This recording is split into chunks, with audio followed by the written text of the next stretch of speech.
There's a part in the book that I talk about, a prisoner mind, and that's about my mother.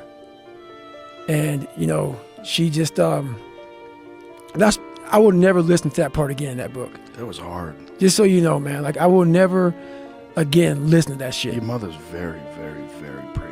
Oh, to be able to talk like that, to be able to talk like that to the world, and to just, she lost her life. She lost this giant chunk of her life with this abusive man.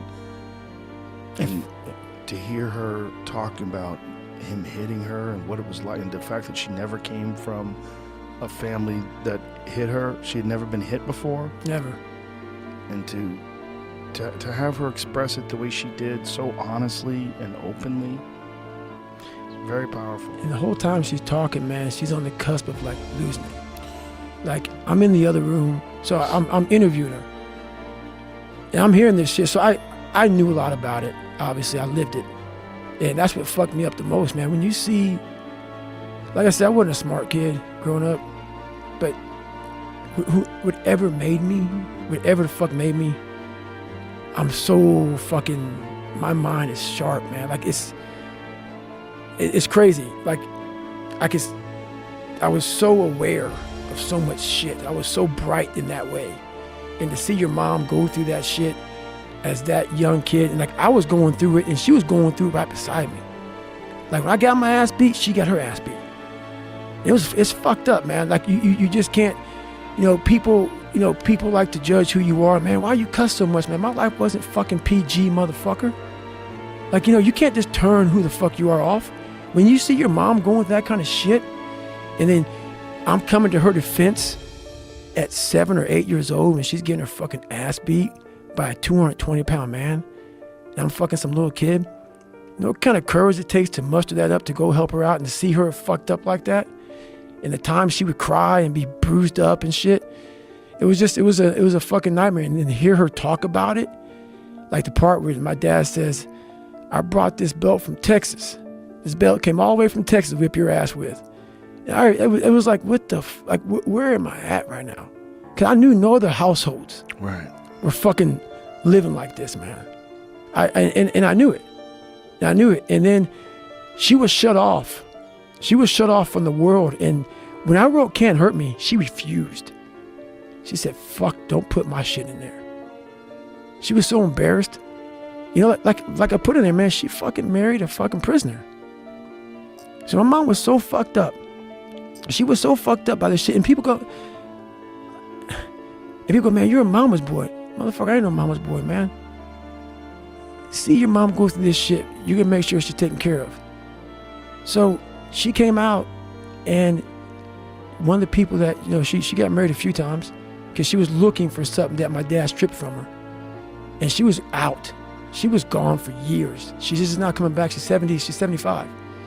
But in that book I talk about, man, she's like, don't put that, and Can't Hurt Me. But now she's getting better, and she's allowing me more to talk more about my life, which was also some of her life.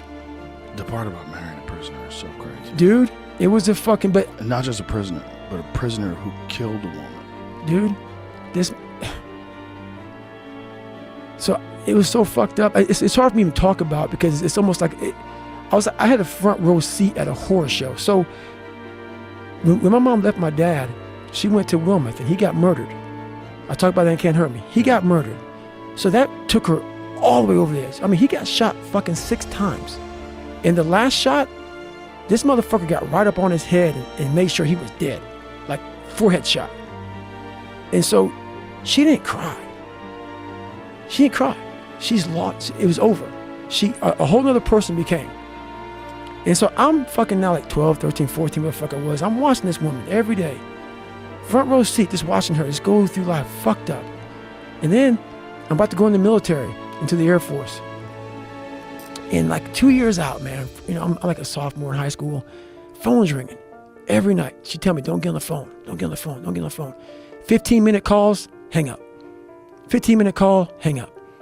15-minute call, hang up. What the fuck is going on? But see, the way I was growing, like the way I was raised, you don't ask your mom what's going on. It ain't like now, like conversations and shit with the parents. You shut the fuck up.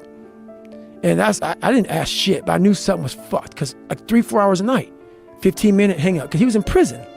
This guy was in prison, so he only had 15 minutes on the phone. He had to put more money in it. How did you meet him? She started working. So she was always about helping people out.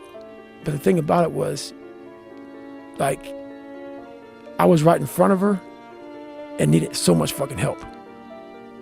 And it was fucked up for me for a long time, but she helped out so many people. But I guess since I was with her through the journey, I didn't count. But it's all good, man. It's what life's about. You got to understand what your mom went through so that I can be good with it. You know, like I saw that. So I had to man up a lot more than what. So she saw people needed help.